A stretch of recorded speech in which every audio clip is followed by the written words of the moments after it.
गणेशराव भानुसे, सारवाडी नेर तालुका जालना।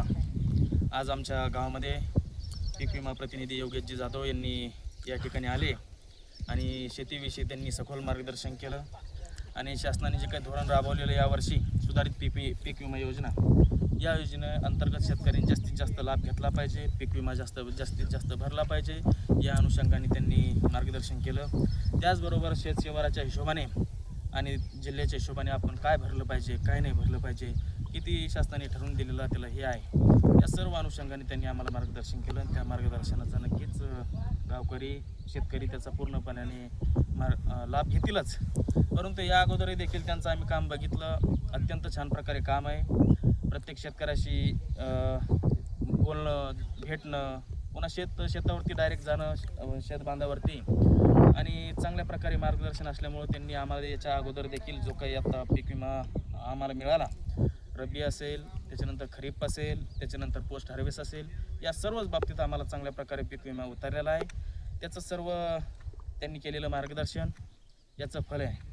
परंतु यानंतर देखील आम्ही आशा ठेवतो की त्यांनी अशाच प्रकारचं काम केलं पाहिजे। शेतकऱ्यांची जी काही झीज होणारी आहे, सोयाबीन असेल, कापूस असेल, वेगवेगळ्या प्रकारचे रब्बी खरीप असेल, या दोन्ही सीझनमध्ये ते आम्हाला या पीक विम्याच्या माध्यमातून भरून निघत असते आणि ते आम्हाला माननीय पंतप्रधान साहेबांच्या ज्यांनी ही योजना राबवली त्याच्या माध्यमातून अत्यंत आर्थिक आम्हाला लाभ असा मोठ्या प्रमाणावरती होतो।